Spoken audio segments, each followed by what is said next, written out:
Se assente. Eu quero louvar a Deus por mais essa oportunidade de poder estar com os irmãos aqui na Assembleia de Deus, Ministério de Madureira, em Vila Alpina. Os irmãos sabem do carinho que eu tenho por vocês, pela história que Vila Alpina tem na minha vida. Eu estou muitíssimo honrado de poder estar participando desse Conectados, tá bom? Quero louvar a Deus pela vida do pastor presidente desta igreja, pastor Antônio Larentes. Os irmãos estendam a minha gratidão ao pastor desta casa por permitir a minha vinda mais uma vez para pregar a palavra de Deus. E louvar a Deus pela vida do pastor Carlos Larentes, que é o pastor que está aqui representando o presidente desta igreja, e na pessoa do pastor Carlos, todos os obreiros que trabalham para que a Assembleia de Deus Vila Alpina, não só a matriz, mas todo o campo, continue crescendo em graça e conhecimento. Obrigado. Verdade, muito obrigado mesmo. Quero louvar a Deus, não podia deixar de agradecer pela vida da irmã Vitória. Eu já desejei os meus parabéns e felicidades pelo casamento. A esposa está? Cadê ele?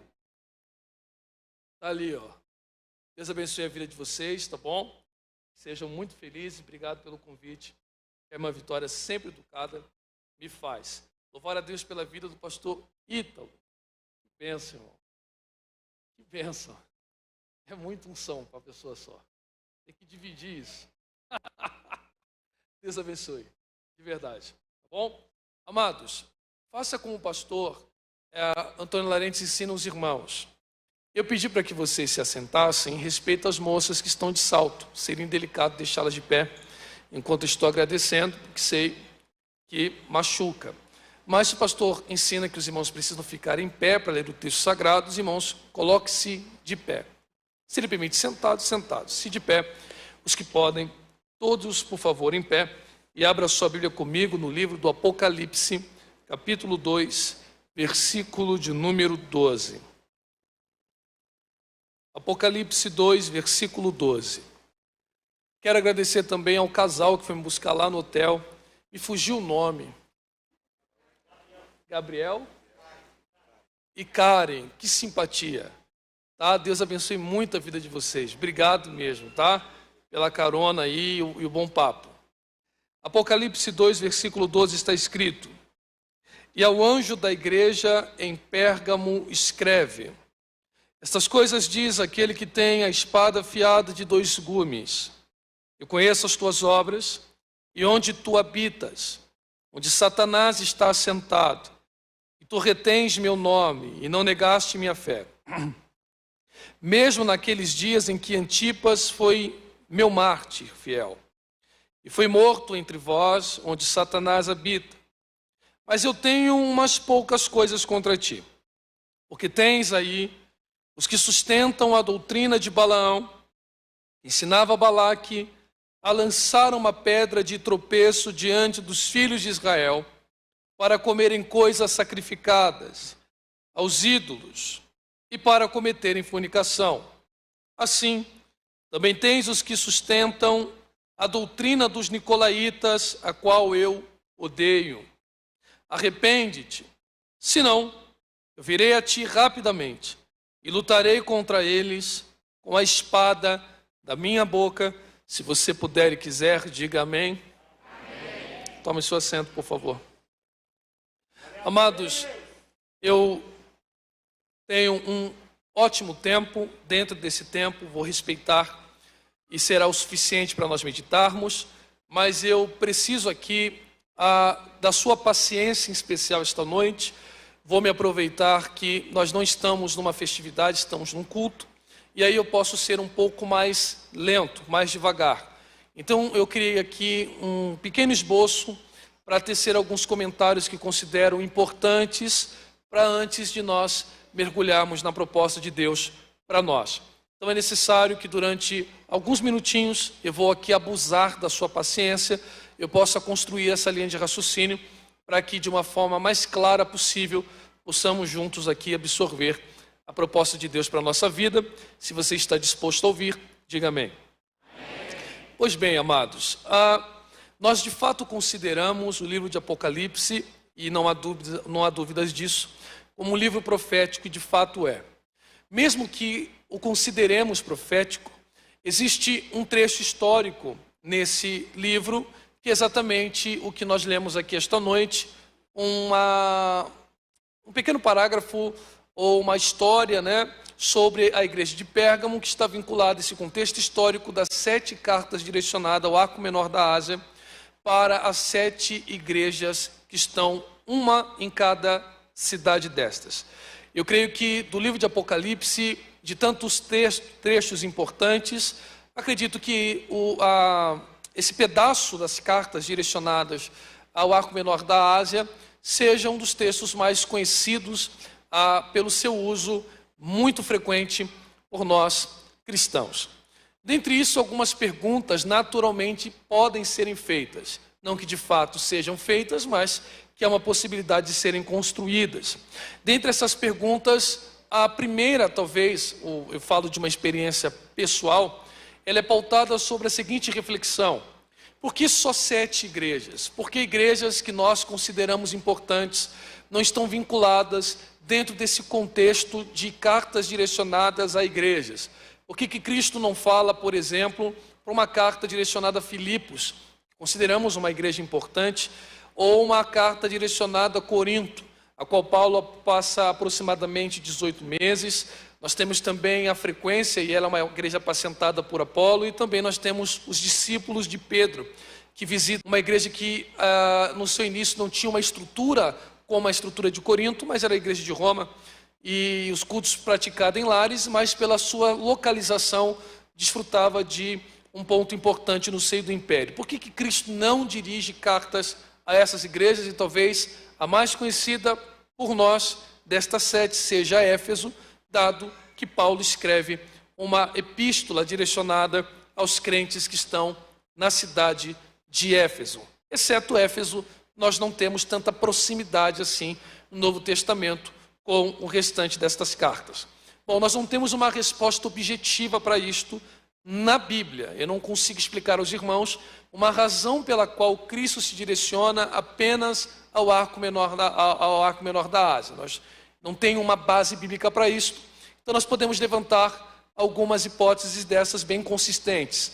Dentre estas, o arco menor da Ásia desfrutava de portos importantes, e esses portos importantes permitiam a conversação comercial entre o Ocidente e o Oriente, fazendo com que o arco menor da Ásia desfrutasse de rotas importantes comerciais do primeiro século. E dada essa rota importante comercial, o giro de pessoas ali era muito grande. Então, entregar cartas àquela localidade faria com que a mensagem contida nessas cartas fosse de forma acelerada, compartilhada por todo o mundo antigo do primeiro século. Ou talvez não só isto, a proximidade entre essas cidades. Bem, na verdade, que Pérgamo, se não me engano, de Sardes, dá aproximadamente 113 quilômetros, mas algumas cidades desfrutavam de cerca de 60 quilômetros, e essa proximidade entre as cidades também permitia uma conversação entre o conteúdo direcionado a cada uma delas. E também era um centro cultural riquíssimo. E quando eu digo riquíssimo, considere isso de forma literal, ao pé da letra. Lá, no arco menor da Ásia, você tem uma riqueza, quer filosófica ou religiosa, mais importante do que Roma e Atena de fato. A produção filosófica daquela região supera Roma e Atena. Então, é uma região que por muitas ocasiões nós podemos levantar aqui ou levar em conta o fato de Cristo direcionar estas cartas. Tá, Carlos, mas quando eu a leio, como devo encará-la? Nós aprendemos aí, de uma forma mais corriqueira, mais comum, numa visão dispensacionalista. Então, que tipo de visão é esta dispensacionalista? É uma visão que tenta restringir, é um excesso aqui, é um exagero da minha parte, mas uma visão que tenta propor que cada uma dessas igrejas representa um período histórico da igreja. Então, quem tem esta visão dispensacionalista costuma identificar, por exemplo, a igreja de Éfeso como a igreja dos apóstolos, a igreja de Esmirna, a igreja perseguida pelos 10 imperadores romanos, pelo derramamento de sangue, pela pressão, jogar na prisão e assim vai. Olha, irmãos, você não precisa concordar com isso, porque não é um ponto que vai afetar a sua salvação, uma questão de interpretação. eu não acho correto você restringir a isto. Você pode fazer comparações, ok? Como nós faremos aqui esta noite. Mas restringir a uma visão dispensacionalista eu acho empobrecer, porque se eu pregar sobre qualquer uma destas cartas aos irmãos, a sensação que teremos é que é uma reflexão muito direta e muito vívida da igreja atual. Então, se eu ler aqui Filadélfia, Tiatira, Esmirna, Éfeso, a sensação que teremos é que essas cartas foram escritas para nós. Então, restringir a um contexto específico não é tão saudável. O que é legal que você faça ao ler essas cartas não é restringir a uma visão dispensacionalista, mas dividir a estrutura da carta no mínimo em 3 partes. Nós podemos dividir até em 7, mas 3 partes é o suficiente. Então, como é que eu leio estas cartas? É importante que você primeiro faça essa divisão. Primeira parte da carta, uma introdução onde Cristo se apresenta a estas cidades. Vale a pena levar em conta, irmãos, que cada apresentação que Cristo faz, ela se difere uma das outras. Então, o que ele se apresenta a Éfeso é diferente a Esmirna é diferente a Pérgamo é diferente a Sardes e assim sucessivamente. Então, por exemplo, a Sardes ele diz, eu sou aquele que tem as 7 estrelas nas mãos. A outra ele diz, eu sou aquele que passei nos 7 castiçais de ouro. A Pérgamo, eu sou aquele que tem a espada de afiar de 2 fios que sai da boca ou 2 gumes. E assim sucessivamente. Isto é muito importante, porque esta apresentação de Cristo está atrelada ao contexto da cidade e à estrutura da carta. Alguém daqui ouvir, diga amém. Vamos lá. Segundo pedaço da carta, nós dividimos ela na compreensão de acertos e erros. Podemos chamar assim de uma forma mais pobre, mas que compreende sim essa parte. Então, existem igrejas que só acertam. Essas igrejas nós temos o hábito de adjetivá-las de igrejas perfeitas, não levando essa perfeição ao pé da letra, ok, irmãos? Mas uma perfeição porque não se apresenta uma correção direta a elas, só elogio. Talvez a mais celebrada seja a Filadélfia. Existem cartas que só erram, então nesse segundo pedaço só haverá repreensões, talvez a mais conhecida, Laodiceia. E existem 3 cartas que acertam e erram. Então Cristo reconhece os seus acertos e também aponta os seus erros e adverte-os como eles devem reparar os erros. Lembrando, irmãos, que as advertências são entregues a todas elas, inclusive até só as que acertam. É como se Cristo alertasse sobre algo que está por vir ou sobre algo que está já acontecendo. E a última parte da carta é a parte em que Cristo promete dar aos vencedores, estes que ouviram as advertências e a colocaram em prática. E uma vez colocando em prática, não só ouvindo o que o Espírito estava dizendo e colocando em prática aquilo que havia sido advertido, um galardão prometido àqueles que trilhariam o caminho apontado por Cristo. Então, tudo ali é importante nós levarmos em conta, porque tudo está atrelado uma coisa a outra, inclusive essa apresentação de Cristo a Pérgamo. Só que antes de nós levarmos em consideração essa espada que sai da boca de Cristo, é necessário nós levarmos um acréscimo que há só na carta a Pérgamo. E esse acréscimo é: eu conheço as tuas obras. Amados, a expressão conheço, no contexto de Apocalipse, não é um mero conhecer, é um conhecer de fato de caminhada, de construção de história, de vida. Então Cristo está dizendo assim: olha, eu conheço vocês de forma muito íntima. E por que ele fala isso em todas as cartas? Eu conheço as tuas obras.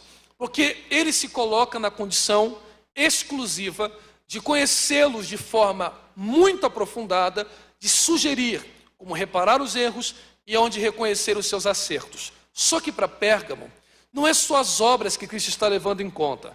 Para Pérgamo, ele está levando em conta a localização da cidade. Aí ele diz só para Pérgamo: olha, além de conhecer as tuas obras, eu sei que você habita aonde está o trono de Satanás. O que nos leva à seguinte pergunta, pastor Ítalo: por que Pérgamo está no trono de Satanás? Que referência é esta? Esse trono é um trono literal? É uma alusão? Da onde nós podemos interpretar isto? Mais uma vez, como o texto sagrado não nos propõe uma ideia direta, há no mínimo 4 interpretações das mais conhecidas. Óbvio que existem 3 que eu não as considero tão bem relacionadas com o texto. E existe uma da qual eu opto. Não só eu, mas acredito que é a visão majoritária. Mas para ser justo, e como temos bom tempo, e eu pedi a sua paciência, eu vou aqui citar as 4 interpretações, mas só se eu não estiver cansando os irmãos. Estou cansando os irmãos? Vamos lá. Primeira interpretação é a localização de Pérgamo. Pérgamo era uma cidade que estava alta, numa montanha. Eu não quero errar aqui, mas eu acho que estava aproximadamente 300 metros a nível do mar. Então via-se Pérgamo de longe. Há os que acreditam que ao ver Pérgamo de longe, pastor Carlos, nós tínhamos uma aparência de trono, a estrutura da cidade lembrava um trono. Eu acho isso muito forçoso, mas para ser justo, como não há uma visão factual, um texto que apoie isto, vale a pena citar. Eu acho forçoso demais, mas há quem interprete assim. A segunda visão proposta sobre Pérgamo, ela está sobre a questão do paganismo. Isso está muito bem estruturado, bem da verdade, porque a cidade de Pérgamo, ela era um grande centro cultural na sua época, e ela tem uma biblioteca importante com aproximadamente mais de 200 mil volumes. Não só isto, você tem na cidade de Pérgamo um templo, um altar dedicado a Zeus, gigantesco. Você tem um templo dedicado a Roma, um templo dedicado a Atena, um templo dedicado ao imperador Augusto, e a cidade era impregnada de paganismo. Então, muitos templos pagãos, Augusto, Atena, Roma, Zeus, um altar de 12 metros de altura. Então, alguém diz assim, olha, o excesso de paganismo é a questão do trono de Satanás.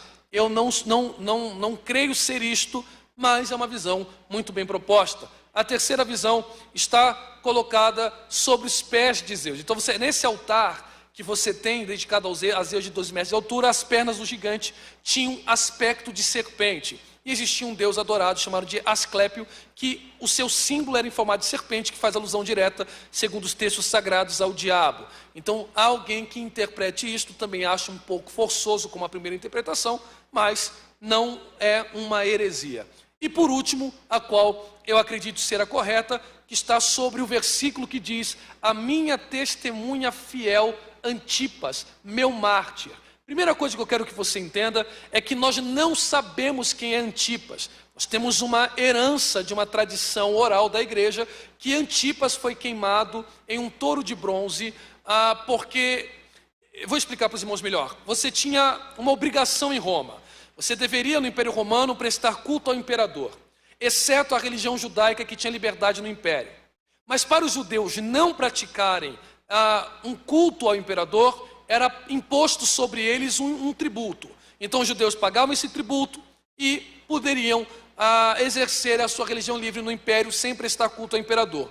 Como os cristãos não querem praticar paganismo e também não querem pagar o tributo, há uma linha que acredita que os judeus estão entregando, apontando os cristãos a Roma, que tem um vínculo com a sinagoga de Satanás de Filadélfia, provavelmente, dizendo, olha, os cristãos aí não querem cultuar ao imperador e também não são judeus. E aí, para não se curvar a esse paganismo, Antipas provavelmente foi morto por causa disto, em alusão ao mitraísmo, um tipo de religião, onde ele é colocado dentro de um boi e assado. Nós não sabemos isto, mas provavelmente o trono de Satanás está ligado a uma perseguição que a igreja de Pérgamo vivia.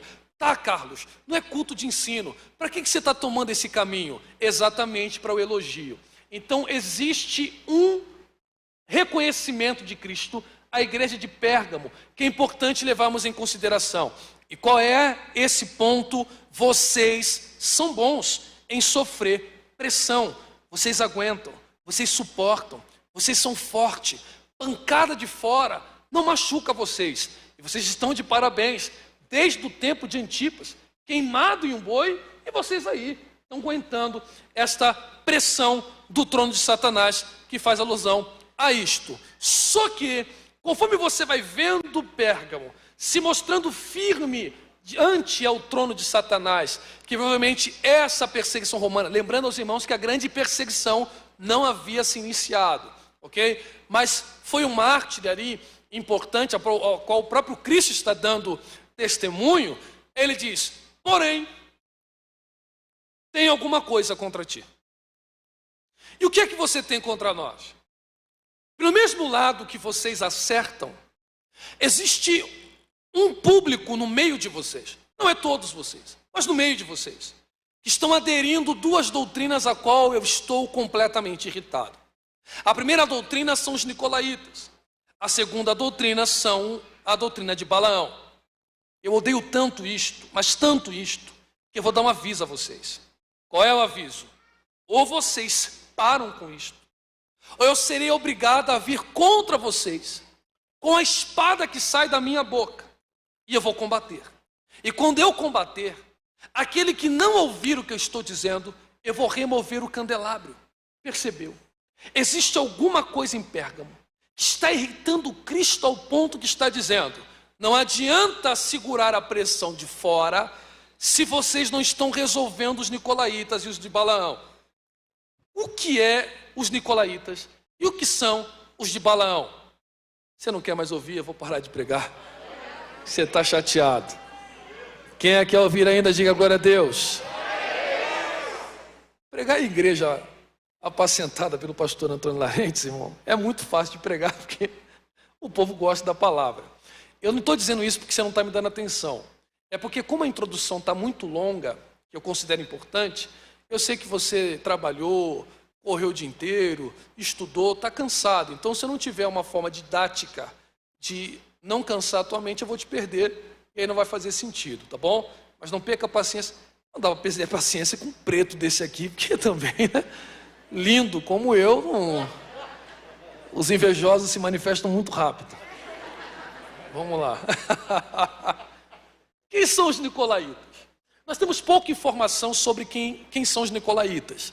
Segundo Irineu, que escreve no livro Contra a Heresia, Irineu acredita que esses nicolaítas é de uma doutrina herdada de Nicolau, que é um dos diáconos da igreja de Atos dos Apóstolos, ok? Isso não parece ser correto, porque o próprio Clemente escreve um livro depois e combate essa ideia dos nicolaítas. Como a gente não tem muita informação, acredita que os nicolaítas tinham por base um protognosticismo. O nome é complicado, mas eu vou explicar de forma simplificada aqui, ok? Considere bem simplificada, porque o nosso foco é chegar aqui na espada. Então vamos lá. O que é um protognosticismo? Olha, os gnósticos, eles tinham uma ideia de um dualismo. Nós, assembleanos, pastor Carlos, aqui é corpo, alma e espírito, né? Corpo, alma e espírito. Então, aqui na Assembleia de Deus, o pastor Antônio Larentes ensina para os irmãos, como também nós cremos na doutrina pentecostal, que o homem é tricotômico, corpo, alma e espírito. Sim ou não? Os gnósticos não, era alma e corpo. Então você é composto de uma matéria e algo imaterial. A matéria, para os gnósticos, é má em si. Então, o corpo para os gnósticos é mau, só produz coisa ruim. Isto é uma heresia, ok? Porque o corpo manifesta as obras da alma e pode manifestar coisa boa ou ruim. E a alma, proveniente do divino, é boa em si. O que os gnósticos... Irmão, estou sendo aqui bem simples, ok? Bem grosseiro. O que os gnósticos dizem? Que o importante é você libertar a alma do corpo. Então você tem duas formas de você libertar a alma do corpo. Primeiro, se entregando ao ascetismo total, ou seja, amarrando os seus impulsos carnais. Ou você se entregando a todo tipo de imoralidade. E aí você degrada o corpo e liberta a alma. Então o importante para o gnóstico é que não importa o que você faça de mal, porque você nunca vai parar de fazer algo mal, porque o corpo é mau e a alma é boa. Então é importante que o corpo se desgaste. Então eu quero que você entenda aí, no geral, que nicolaíta é imoralidade. É o que, irmãos? Imoralidade. Ok? Essa é a ideia dos nicolaítas no texto. E a doutrina de Balaão? E aqui que eu vou tomar mais um pouquinho de tempo dos irmãos. A palavra doutrina aqui no grego, ela vem da compreensão no texto ali de tutoria. E aí que complica um pouco, porque Cristo está dizendo para Pérgamo: há entre vocês aqueles que aderem à doutrina de Balaão. E a expressão doutrina denota tutoria ou método, ou uma metodologia, que me parece um pouco contrária ao texto sagrado. Você consegue abrir a Bíblia em Números capítulo 22, versículo 1 ao 6? Nós vamos mergulhar, irmãos. Nós estamos construindo um bom raciocínio aqui para a gente mergulhar. Números 22, do 1 ao 6. É possível, eu não sei se é possível jogar na tela, é possível fazer isto? Ou alguém lê, só para não precisar abrir a Bíblia, para a gente ganhar tempo? Números 22, do 1 ao 6. Alguém se propõe a ler em voz alta para a gente? Você lê para mim, professor? Obrigado. Depois partiram os filhos de Israel e acamparam-se nas campinas de Moabe, desta banda do Jordão de Jericó. Viu, pois, Balaque, filho de Zippor, tudo o que Israel fizera aos amorreus. E Moabe temeu muito diante deste povo, porque era muito. E Moabe andava angustiado por causa dos filhos de Israel. Pelo que Moabe disse aos anciãos dos midianitas: agora lamberá esta congregação tudo quanto houver ao redor de nós, como o boi lambe a erva do campo.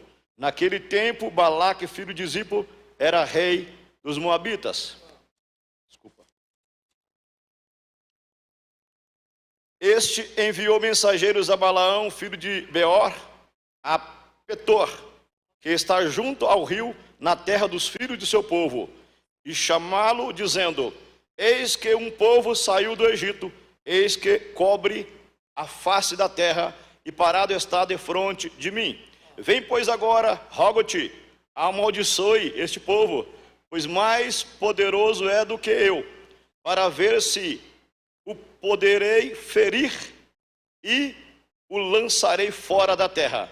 Porque eu sei, a quem tu abençoares, será abençoados, e a quem tu amaldiçoares, serás amaldiçoado. Muito obrigado, pastor. Percebeu? Cadê a tutoria? Não tem tutoria. O que Balaque quer é o seguinte, presta atenção. Balaque percebe que um povo que outrora era escravo, lembrando aos irmãos que provavelmente, eu não estou afirmando, provavelmente, quando os semitas entram no Egito, entram pelo delta do Nilo e não dominam todo o Egito, provavelmente no tempo dos Íxodos. Então ele vê um povo que no Egito, por mais numeroso que seja, está vencendo o império. O que Balaque percebe? Esse povo aí não vence na força. Há alguma coisa espiritual sobre eles, da qual a gente não vai conseguir vencer. Mas se eu enfraquecê-los espiritualmente, eu vou feri-los. Então, o segredo deste povo é espiritual. Balaão, irmãos, Balaão não é um profeta pagão, ok? É profeta de Deus mesmo, que segundo os judeus, ele é neto de Labão. Isso é uma outra ocasião, segundo os judeus. Ele é profeta de Deus. Então o que Balaque quer? Eu não quero tutoria, eu quero execução. Perfeito? Você não vê em nenhum momento Balaão dando uma metodologia ou uma doutrina. O negócio de Balaque é, eu te pago e você efetua. Foram 7 maldições que se transformaram em quê, irmãos? Bênção. Ué, se não tem tutoria, Cristo é mentiroso? De forma nenhuma. Aí que está o nosso erro. Balaão conseguiu amaldiçoar o povo. Aí você diz, Carlos, toma cuidado. Não, está no texto. Abra sua Bíblia, a gente vai mergulhar. Números 31, versículo 16. Não perca a paciência. Números 31, versículo 16.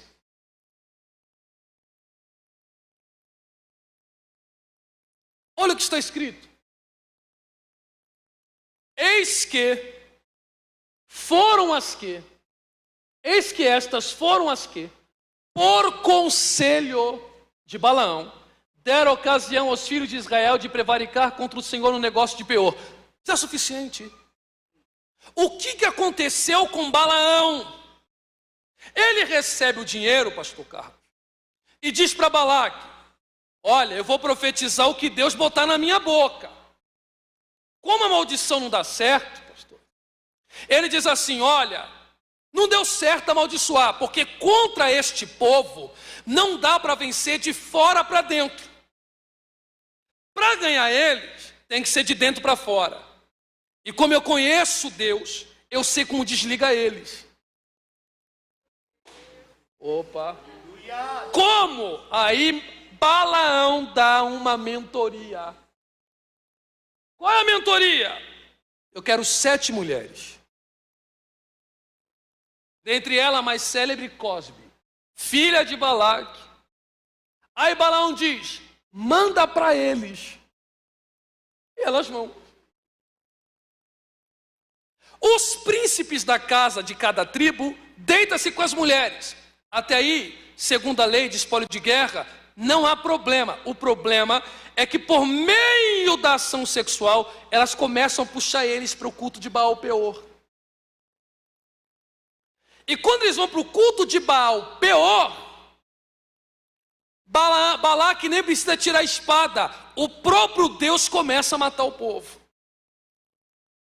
Então de dentro para fora o povo começa a ser amaldiçoado. Lembrando aos irmãos que a palavra prevaricar, utilizada no texto que lemos, vem do hebraico Maal. Se escreve aí, transliterado, M-A-A-L, ok? Maal, que significa deslealdade e infidelidade. O que Balaão está dizendo é, para enfraquecer este povo, eles precisam ser infiel a Deus. Se eles forem infiel a Deus, a gente desliga e machuca eles, e eles não crescem mais. Então qual é a doutrina de Balaão e de Nicolaíta? Imoralidade e idolatria. Aí você disse: Carlos, mas espera aí, a epístola não é atual, a igreja evangélica não é idólatra. Só que a nossa concepção de idolatria sempre é vinculada a culto a pessoas ou a imagens, ou a ídolos, sim ou não? Existe algum outro tipo de idolatria, Carlos? Claro que existe. Por favor, para a gente mergulhar de cabeça, abra rapidamente Colossenses capítulo 3, versículo 5, não perca a paciência, por favor. Colossenses 3, versículo 5. Colossenses 3, versículo 5. Olha o que está escrito. Paulo diz o seguinte: prostituição, impureza, apetite desordenado, vil concupiscência e avareza são o quê? Idolatria. Aí você diz: Carlos, mas aí é um texto isolado. Não. Carta aos Efésios, capítulo 5, versículo 5. Epístola aos Efésios 5, 5. Olha o que Paulo diz em Efésios 5, 5. Os devassos, impuros, avarentos são o quê? São o quê?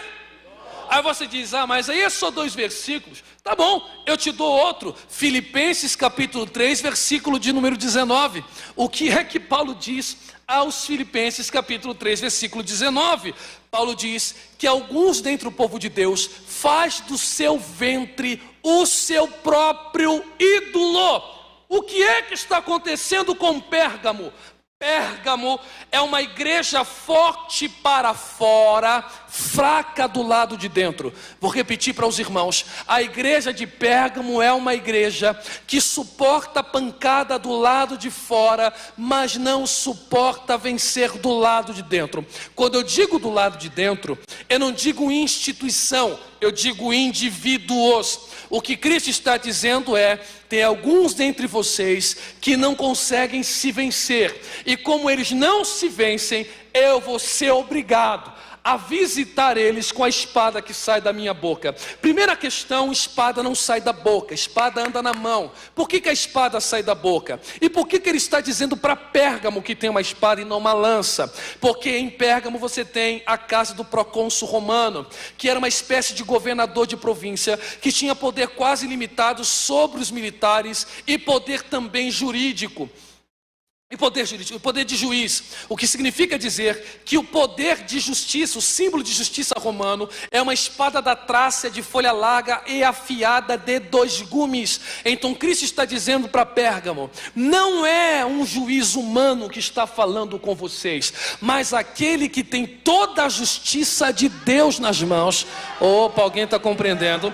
Que vai contra vós. Lembrando que no contexto de Apocalipse, tanto no capítulo 1, versículo 16, como no capítulo 19, versículo 15 ao 21, a espada sempre sai da boca, que é símbolo de juízo através da palavra. Então Cristo está liberando um decreto, não é um pedido, é uma sentença. Não adianta encher laje, não adianta mutirão, pintar parede, ofertar, dizimar, tocar, limpar a igreja, servir água, ficar na porta, cuidar de carro, subir parede. Não adianta, isto é bom. E ele diz para Pérgamo: parabéns, mas se você não vencer você mesmo do lado de dentro, opa, as coisas não irão funcionar. Agora olha que impressionante, impressionante o que, Carlos? Existe uma lei de guerra, e eu preciso ler esta lei de guerra para que os irmãos entendam. Em Deuteronômio capítulo 20, versículo de número 10, Deuteronômio capítulo 20, versículo de número 10, existe uma lei de guerra. Qual é a lei de guerra? Deuteronômio 20, versículo 10, a lei de guerra é a seguinte: Deus diz para o seu povo: quando vocês chegarem em alguma cidade para combatê-la, apregoar-lhes o que, irmãos? O que, irmãos? Quem quer ouvir ainda, diga amém. Não perca a paciência, eu sei que estou abusando, mas eu disse que seria longo. Olha aqui, o que Deus está dizendo é o seguinte, pastorito: quando vocês for guerrearem, não use a espada logo de cara. Tem guerra que a gente vence na conversa. Perfeito. Vai conversando que resolve. Mas no contexto aqui, contra Balaque, não tem paz. Deus diz logo assim, lá no capítulo 31, mete a espada. E como é que Balaão morre? Josué capítulo número 12, se não me engano, 13, Josué 13, 22. Josué 13, 22 diz que Balaão caiu a fio de espada. Olha como é que está tudo intercalado. Balaão morre na espada, Cristo tem espada na boca. Pérgamo é a cidade da espada, é a cidade do juízo. Então Cristo está dizendo o seguinte: tem coisa que você consegue vencer na conversa, mas aquilo que não vale, não é bom do lado de dentro, não dá para conversar. Não se conversa com imoralidade e idolatria. Aquilo que te arranca de Deus não tem bate-papo. Ou você mete a espada, ou seu candelabro será removido. Opa, alguém está comigo? Diga glória a Deus. O que está aqui em conta é mais ou menos isto. Como os mais antigos diziam, naquele dia vai ter surpresa, porque vai ter gente como Pérgamo, que pregou em congresso, que escreveu livro, que sociologia, que pregou a palavra, que viajou o país afora, mas quando chegar diante de Deus, ele dirá: enfiou a espada em você? Não, então não se converteu, porque princípio de conversão é morte. Não vivo mais eu, mas Cristo vive em mim. Senão, o próprio Cristo diz o seguinte no capítulo 8 de Marcos: aquele que deseja vir após mim faz o quê? Faz o quê? E depois? Então tem crente que está na igreja há 20 anos e não sabe o que é cruz, porque não enfiou a espada nele mesmo.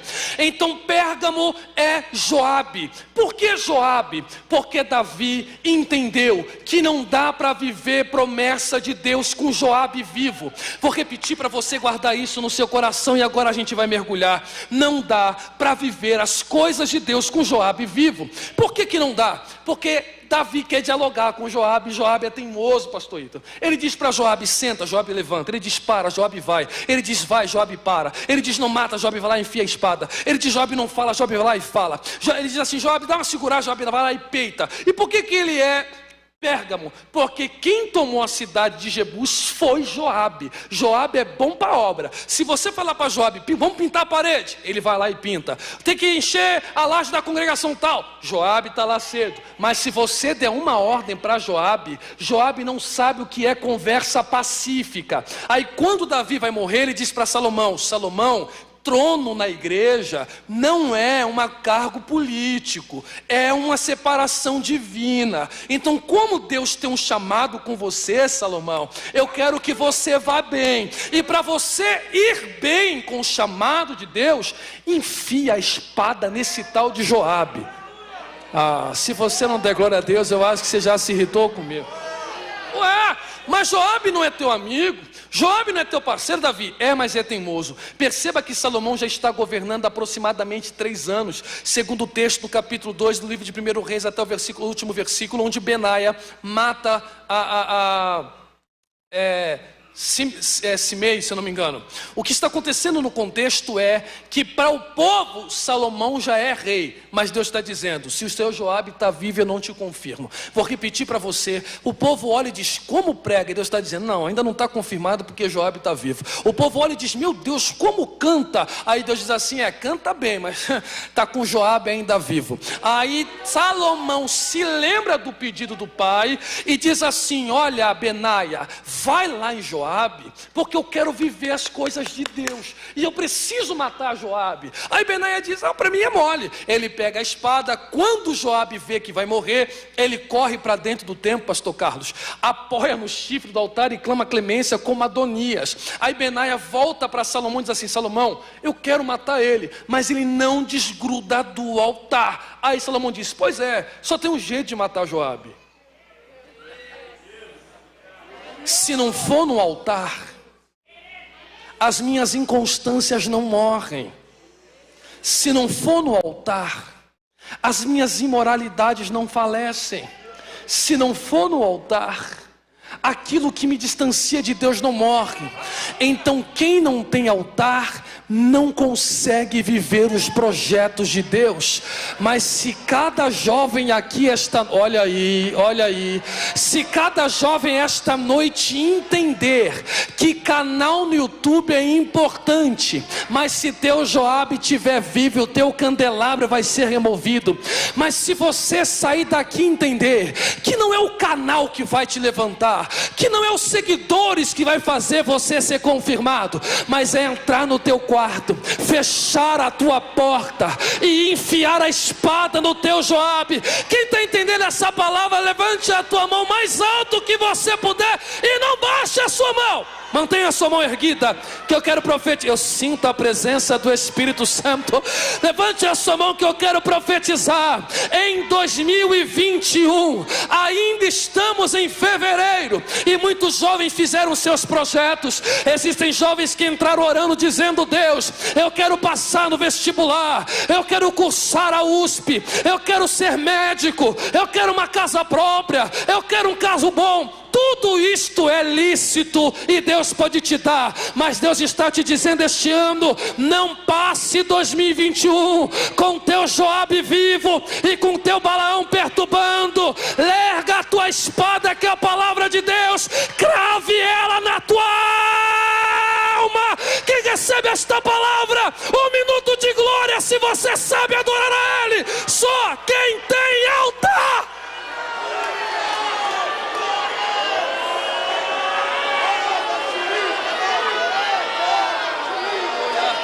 Não pare de adorar. Feche os olhos e abre a tua boca. Feche os olhos e abre a tua boca. Não cesse de adorar. Sempre sedes abundante na obra do Senhor. Firmes e constantes. Firmes e constantes. Firmes e constantes. Firmes e constantes. Se não for desagradável, coloque a mão no ombro do jovem que está ao seu lado. Isso. No ombro dele. Chacoalha ele, chacoalha ela. Em nome de Jesus. E diga para ele que você tenha muitos seguidores, que você compre o carro dos seus sonhos, que você tenha a sua casa própria, mas não esqueça que tudo isso passará, e o importante é entrar na glória matando o seu Joabe. Não, eu não estou pregando para uma juventude viva, não. Só quem acredita no que eu estou pregando, dá um pulo dessa cadeira, uma gazela de glória. Os que têm coragem de matar o seu Joabe.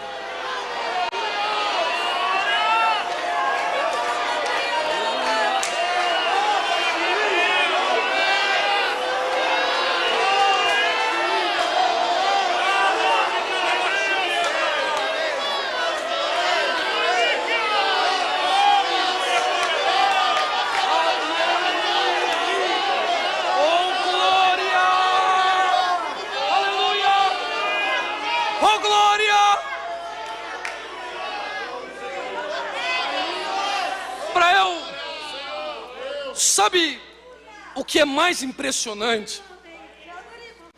É que nesse contexto aqui da metodologia de Balaão, irmãos, Moisés chora e a congregação chora. Todo mundo chora. Eu disse: quem está chorando? E a praga comendo solto, irmão. a praga devorando o povo. O cenário é de desgraça, lembrando que a palavra desgraça, ela acaba sendo polissêmica, mas desgraça no sentido de perder graça. E o príncipe da tribo de Simeão pega na mão de Cosbe e vai para a tenda. Aí Finéias fala, não, aqui não. Ele pega uma lança, irmão.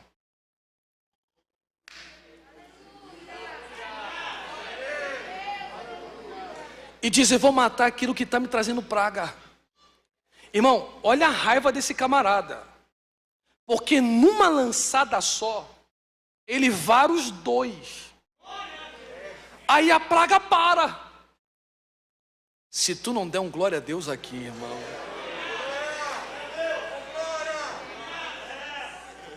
Aí Deus entra na conversa e diz para Moisés, Moisés, Finéias foi o único que entendeu. Que o quê? Que eu sou ciumento. Irmão, ciumento ali é ciúme de marido e mulher mesmo. É ciúme mesmo. Eu não gosto que meu povo se divida comigo.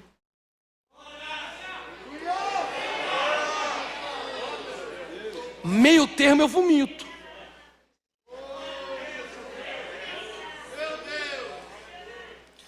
E o que ele fez? Tomado pelo meu zelo, ele matou aquilo que estava matando ele. Então agora, olha isso. O sacerdócio era só em Arão. Mas como ele matou a praga por dentro, eu vou fazer de Finéias sacerdote também. Vai melhorar. A palavra sacerdote, que é kohen em hebraico, não tem uma definição muito correta. Então, para alguns, kohen significa aquele que se prostra diante de Deus, como também pode significar aquele que se levanta diante de Deus. Eu gosto de usar as duas. O sacerdote é aquele que se prostra, e quanto mais ele desce, só que a palavra Simeão, olha como é perfeito. Vem do hebraico Shimon. Shimon em hebraico, alguns gostam de ver na palavra Shimon duas palavras. Shan Avon. Shan Avon significa existe iniquidade. E a palavra Simeão, Shimon, vem da expressão ouvir, Shema. O que Finéias faz? Ele não congrega lá em Auma. Porque uma mensagem dessa na minha igreja, o povo ia falar, se fulano tivesse aqui. Lá na minha igreja. Mas vai chegar lá que está filmado? Vai chegar lá. Se Beltrano tivesse aqui, o que Finéias entende? Que ataque de fora não me mata. Porque antes que houvesse dia, ele é. E não há ninguém que possa escapar das suas mãos. Operando Deus, quem impedirá? Lá na minha igreja, eles cantam hinos dizendo que invejoso é perigoso. E que ombra de outras religiões agridem. E a minha igreja ainda crê em quebra de maldição. Eu não sei nem o que eu estou fazendo lá. Só que Finéias está entendendo. O que me mata não é o que está fora. O que me mata é o que me faz ouvir a iniquidade. Ou eu cravo uma lança, ou eu não viro sacerdote, não entro no Santíssimo. Por isso que para uns o culto é muito bom, para outros o culto é muito ruim. Só que culto não é stand-up comedy, que é feito para te alegrar. Opa! Santíssimo lugar é para quem tem coragem como vocês de pegar a lança e falar, Deus me deixou viver, mas sempre matando aquilo que quer me matar. Olha aí. E é o que o apóstolo Paulo diz, Olha o que o apóstolo Paulo fala e eu aqui concluo. Eu nunca vi Paulo reclamando: ai, porque a chicotada me desviou. Ele disse: não, eu fui chicoteado, eu desci em balde, eu peguei doença, eu passei necessidade, eu tive abundância. Ele disse: isso aí eu tirei de letra, ao ponto que eu digo, eu posso todas as coisas daquele que me fortalece. Quando é que eu vejo Paulo sofrendo? Ah, foi me dado um espinho na minha carne, e aí um enviado do diabo me esbofeteava, e aí eu percebi que eu não era nada, eu era fraco, tão fraco que em Romanos capítulo 7 ele diz: eu sou tão miserável que eu não consigo me controlar. Meu Joabe está vivo, e o bem que eu quero fazer eu não faço, mas o mal que eu quero fazer eu acabo fazendo. Então eu sou um miserável, e como eu sou miserável, a espada do Espírito no capítulo 8 me liberta desse corpo da morte. Se eu fosse você, eu levantava as tuas mãos que eu vou. Olha aí, ó, crente inteligente já ficou até de pé. Que é isso aí, irmão? Levante a tua mão mais alto que você puder, que eu vou profetizar. 2021 será o ano que a mocidade de Vila Alpina vai produzir cantores, pregadores, compositores, diáconos, diaconisas, pessoas que vão viver o projeto de Deus tão intensamente que as pragas neste bairro vai começar a cessar. Alguém está entendendo o que Deus está dizendo com você?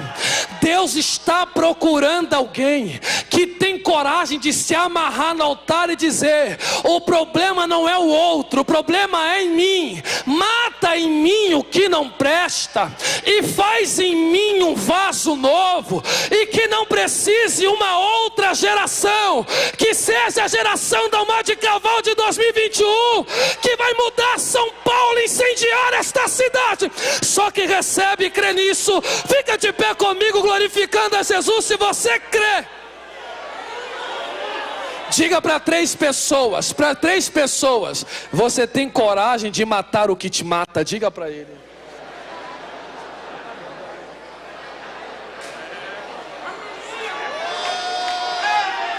Oh, glória.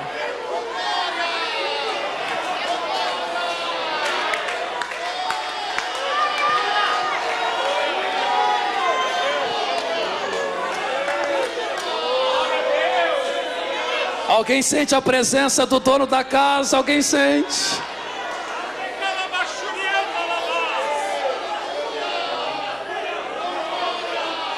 Oh, irmão, que presença é essa aqui? Você pode sentir a presença do doce Espírito Santo que está aqui dizendo: eu vou te dar força.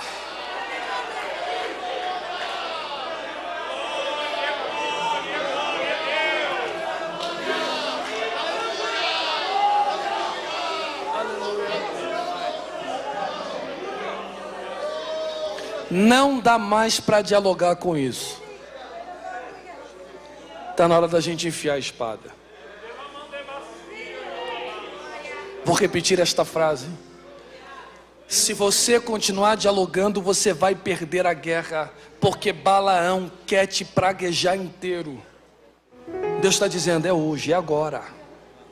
Se você se amarrar no altar, eu vou cessar essa praga, eu vou acabar com essa peste, e você será meu sacerdote, adentrará o santo.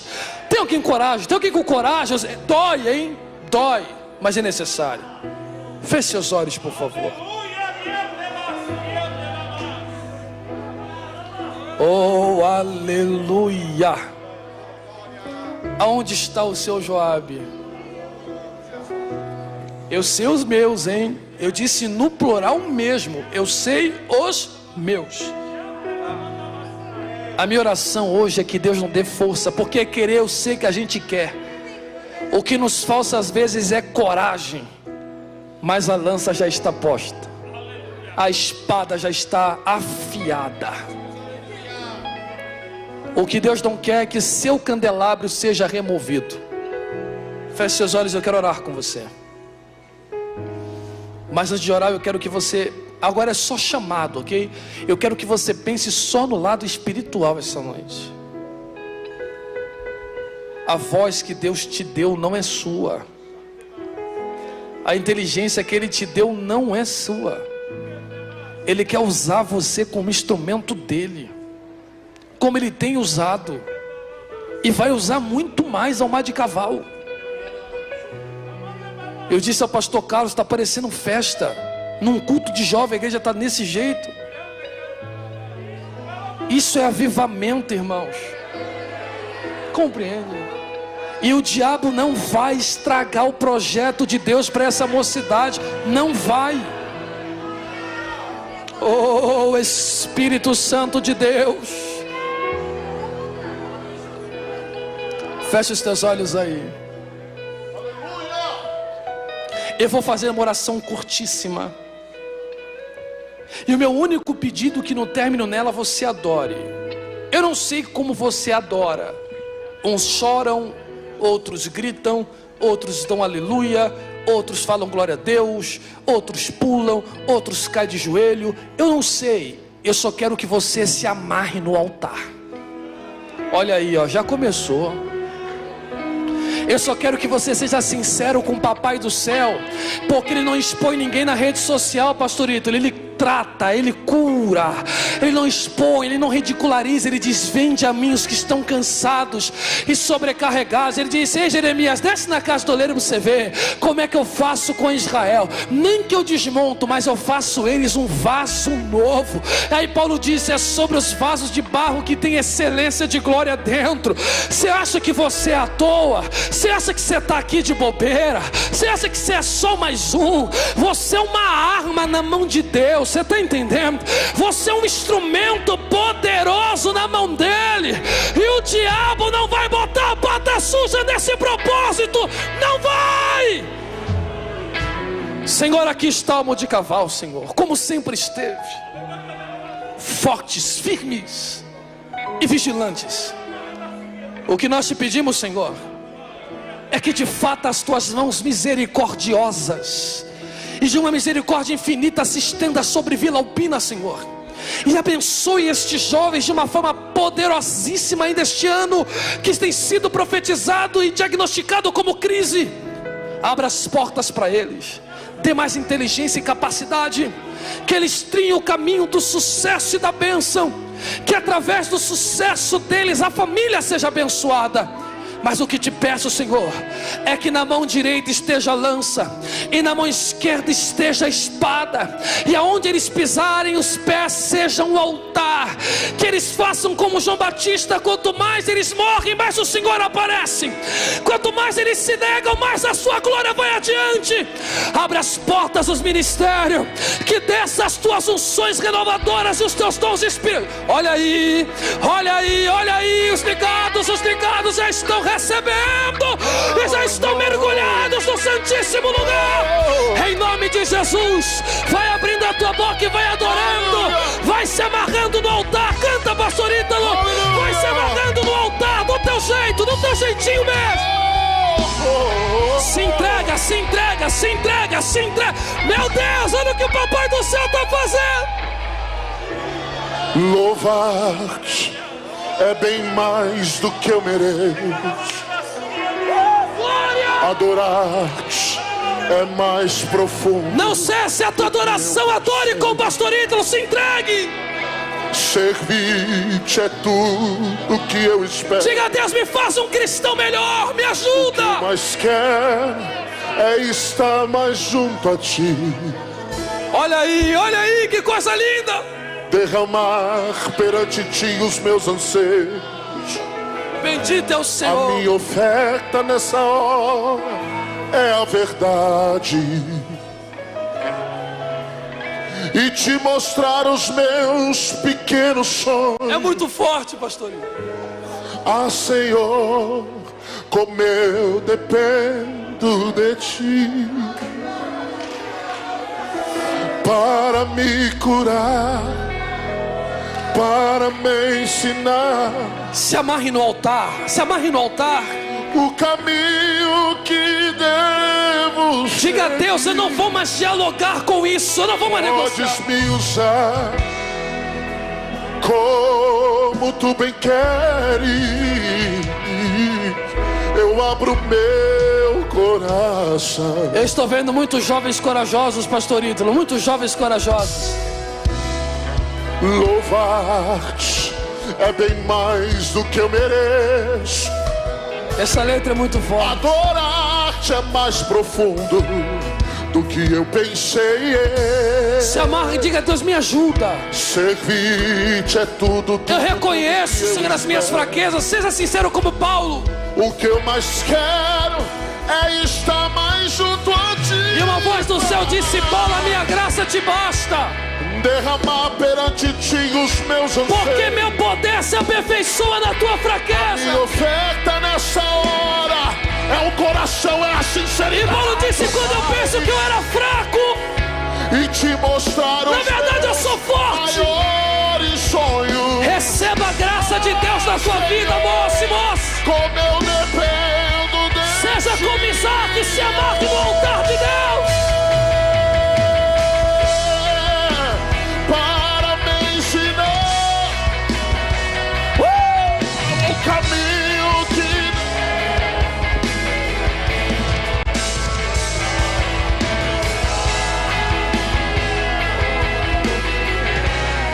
Deixa incendiar, deixa incendiar.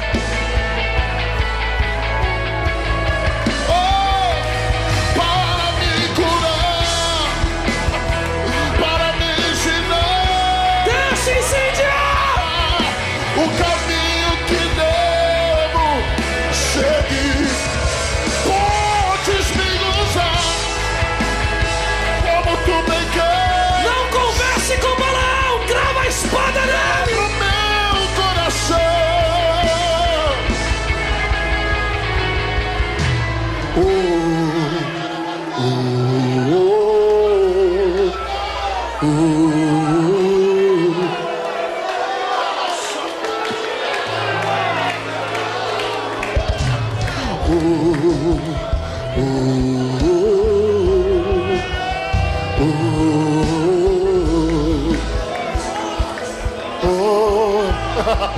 Da vontade. Tá glorioso.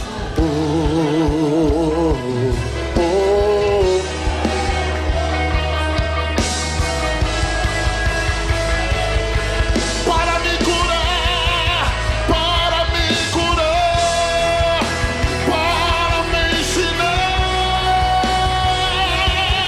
o caminho que devo seguir. Podes me usar como tu bem queres.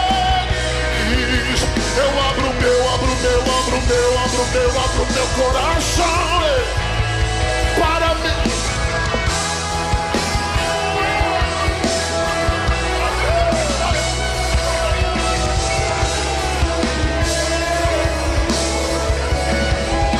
Podes me usar.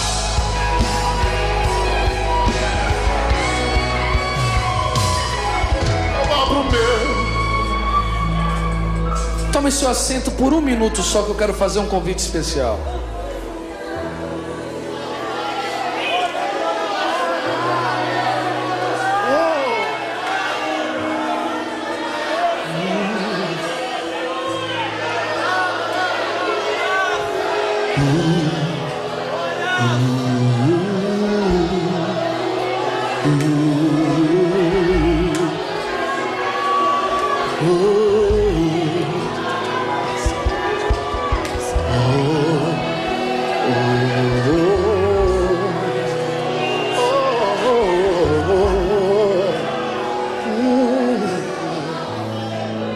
Para me curar. Talvez existam jovens aqui esta noite que por alguma razão se desataram do altar.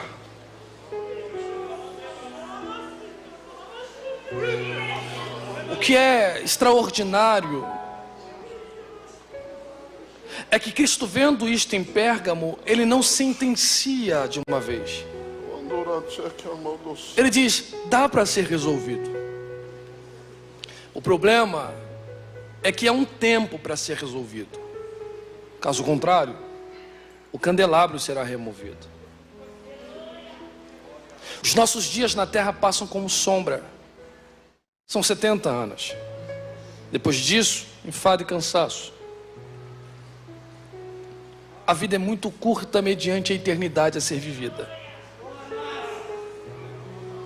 A morte de Cristo na cruz é para transformar a sua vida e salvar a sua alma.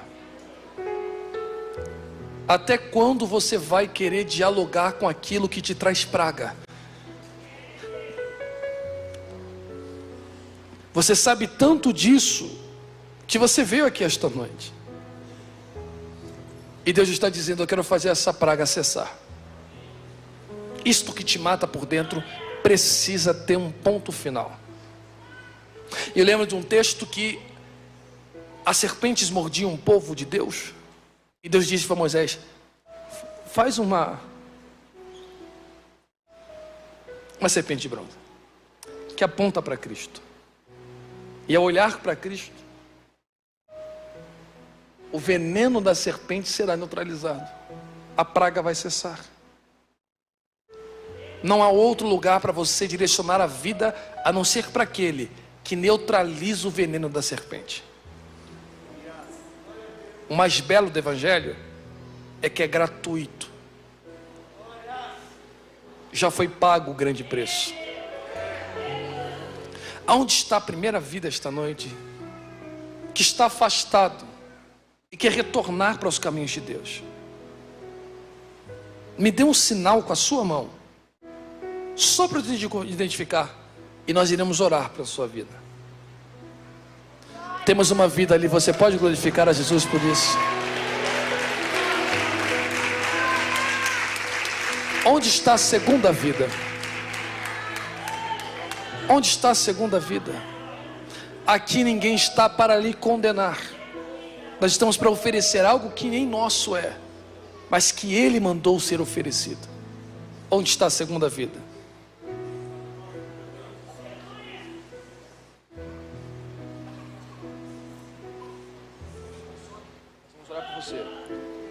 Nós vamos orar por você. E eu tenho certeza que isso será sanado em nome de Jesus. Onde está a segunda vida? Há mais alguém esta noite?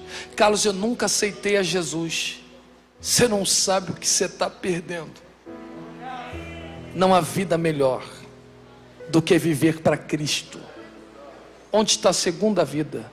Ou a primeira vida que quer aceitar a Cristo? Onde está você? Um sinal com a sua mão. Nós queremos orar por você. Não tenha vergonha, não tenha medo. Alguém vai pegar na tua mão, como foi pego na mão desse jovem. Nós iremos orar pela sua vida. Há mais alguém aqui esta noite que quer aceitar a Cristo ou voltar para os seus caminhos? Se não houver, ou se há e não se decidiu, que Deus lhe conceda uma nova oportunidade. Quantos são gratos a Deus pela vida desse jovem? Diga glória a Deus. Pastor Carlos.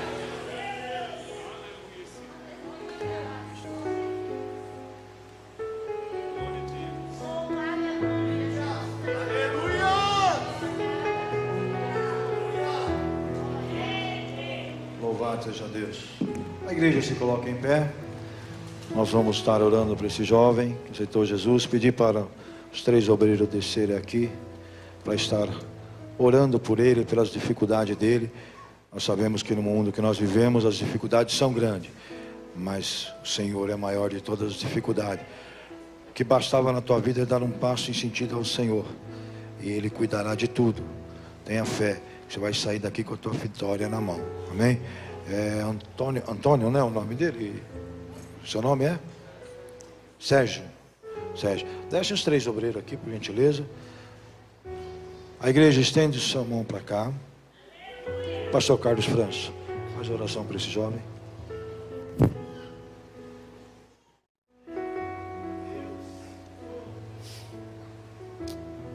Oremos, irmãos. Querido Deus, Senhor, no nome de Jesus, nós, Senhor, acabamos, Senhor, de receber a Tua palavra sobre nossa vida, Senhor. Senhor, e aqui, Senhor, no altar, diante do Teu altar está o Sérgio, que, Senhor, está vivendo vivendo um tempo difícil, um tempo, Senhor, de agonia. Mas, Senhor, ele levantou a mão e atendeu, Senhor, ao convite que foi feito. E agora, na autoridade do nome de Jesus, ó Pai, que, Senhor, as tuas mãos estejam sobre ele, e que todo mal seja repreendido, e que ele venha receber agora, Senhor, a alegria da tua presença, a alegria do teu Espírito Santo, e que todo mal seja repreendido agora, no nome de Jesus, no nome de Jesus. Ó Pai querido, tu tens, Senhor, o poder transformador, o poder que cura, o poder que restaura, o poder que renova, e neste momento, ó Pai, nós oramos, clamamos e cremos, Senhor, que tu está agindo na vida dele, para louvor e honra do teu nome. Nós assim oramos, Pai, em o nome de Jesus. Amém, Senhor. Louvados Amém. a Deus. Ainda em pé, irmãos. Amanhã, nossa escola dominical, culto às 18 horas. Pastor Carlos Júnior vai estar conosco aqui até amanhã. Então vocês estão convidados. Só que nosso culto de amanhã é às 18 horas. Amém? Estenda a sua mão. Que o amor de Deus, a graça do nosso Senhor Jesus Cristo, a comunhão e a consolação do Espírito Santo seja com todo o seu povo, toda a sua igreja. Todos possam dizer amém. Louvado, sem aglomeração, meus amados.